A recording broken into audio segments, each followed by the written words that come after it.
a very warm welcome to WsCube Tech. So guys, in our previous session we have covered how to insert and delete rows in our pandas. In our today's session we'll be talking about how we can operate on data on pandas. So guys, to operate on data in pandas we have different functions. We'll be discussing those functions in our today's session. Let's have a look on what all functions do we have.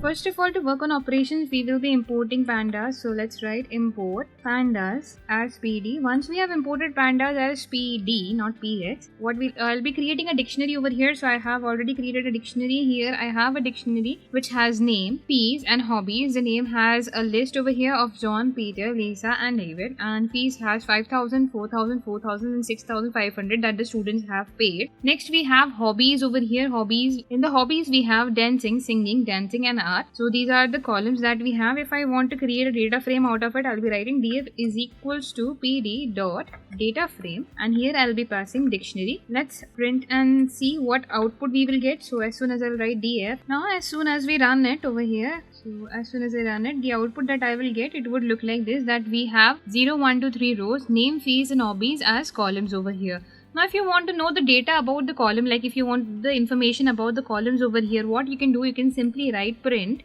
df dot columns, and as soon as we run it, we'll get the output like this, that in the that over here the columns index are name, fees and hobbies, and the data type over here is object. Similarly, if you want to know about the indexes over here, we'll be writing print df dot index, and as soon as we run this as well, the data that we will be getting over here would look like this, that the range of the index is, it starts from 0, stops at 4, and the step over here is 1. Okay, so we can get the index, that means we can get the columns details as well by using df.columns, and over here we can get the details of the index by writing df.index. Similarly, we have more functions over here. For that, what I'll be needing, I will be needing another data frame over here. So I'll just keep this one inside the comments and get another data frame. So I have created another dictionary over here. This dictionary has A1, A2 and A3, and it has value like 30, 50, 46 and 50, 40, 50, 60, 70, 30, 12, 46 and 29. If I run it, let's have a look on how it looks like. So basically we have 3 columns over here, that is A1, A2 and A3,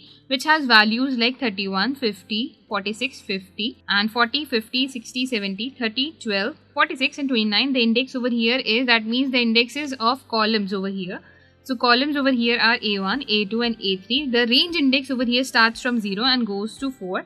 So 0, 1, 2, and why the stop value over here is 4? This is because just like how in for loop we have one added value, similarly over here also we have one added value, and the step between each of them is of 1 over here. Apply the method of, if I want to find the mean, mode, median, in that case what I can do, I can simply write over here print df dot mean if I want to find the mean, and as soon as I run it, let's have a look on what output we'll get. So as soon as I run it, I'll be getting the output like this, that the mean of each column would be, so the mean of the first column, that is A1, is 44.25. The mean of second column over here, that is A2, is 55.00.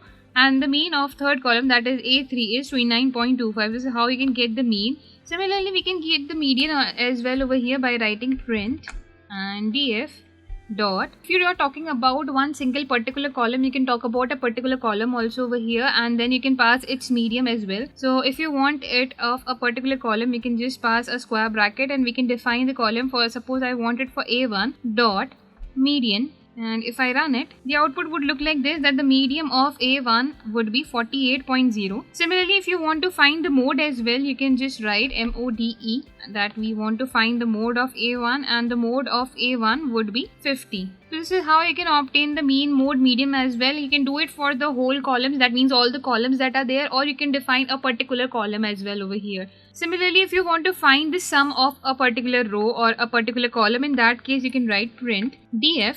In the square bracket we can pass the name of the column, that is A1 dot sum, and let's run and see. As soon as we write the sum, we get the output over here, that is 177, and if I add 31 plus 50 plus 46 plus 50 again, then it would give me the output as 177. So you can find the sum, or you can apply, and we can apply the different methods as well over here, like you can find the product, you can find the multiplication, division, all the methods could be applied over here. Similarly, if you want to count the values over here, you can count the values by writing df, and in the square bracket I'll be passing A1 and I'll be writing dot value counts, and let's run and see what output we will get. So in our column A1, how many times a particular value is occurring.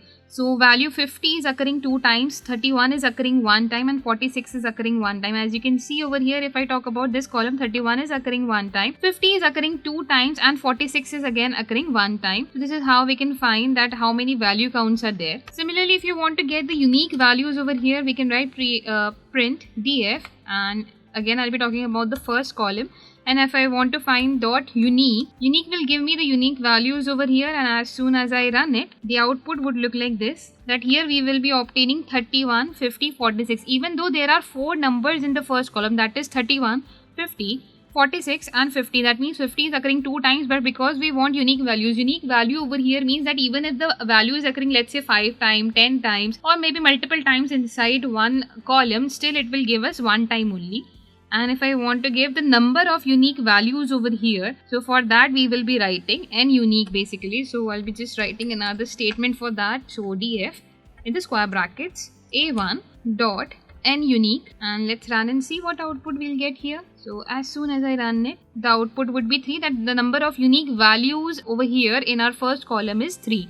So as we can see, 31, 50 and 46, and there are 3 digits. That means there are 3 numbers over here. So that's why over here also it's 3. Similarly, if you want to sort the values in a particular column, what you can do, you can write print df. In the square bracket, we can pass a1 dot. We want to sort the values over here. So we'll be writing sort values, open close the parentheses, and as soon as we run it, the output that we will be getting the output in the ascending order. That means you can see the index over here is 0, 2, 1 and 3, which should be 0, 1, 2, 3, but the index has been changed over here because we have sorted the values. Sorting the values over here means that we have arranged them in the ascending order. So in the ascending order, it would be 31, 46, 50 and 50. Previously it was 31, 50, 46 and 50. Now it has been arranged in the ascending order. This is how you can sort the values in a particular column, or you can sort it for all of them as well inside the data frame. Another method by which we can sort the values is we can write print df dot sort values, and here we can pass by what we need to sort values. So by A3 column we will be A1 or A3. Let's go for A3 this time, or A3 is even there or not. Yes, A3 is there.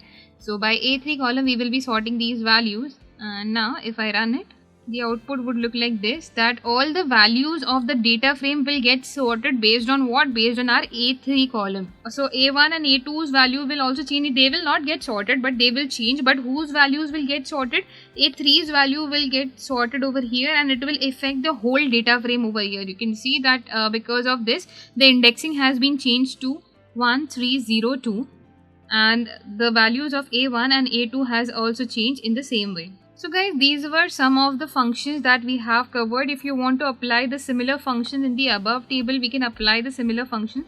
For example, if I talk about this, and if you want to find the sum of the fee, that how much total fee a person has paid, then we can just keep this one, and let me just put all of them inside the comment. And we are talking about not A1, but we are talking about the fees column over here. If I want to find the sum of the fees column, we can just pass fees, and as soon as we run it, so the output that we will get over here is 19,500. So this is how we can apply it on any kind of a data frame. All we need to do is that if we need to remember that because these are all mathematical functions, these needs to be applied on a column, on a type of a column which only has numbers. So I hope guys that all the methods over here are clear to you. Our first method was to find the columns. If you want to know the data about regarding the columns, we can use the columns method.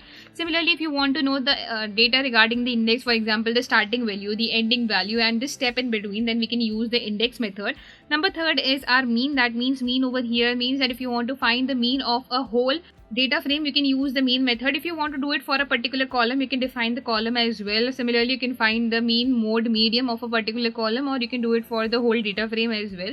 Next, we had sum function over here. Sum function will allow us to find the sum of a particular column, or if you define the multiple columns, it will find the sum of multiple columns as well. Similarly, value counts are there, which will count the value that how many times a particular value is occurring in a particular column.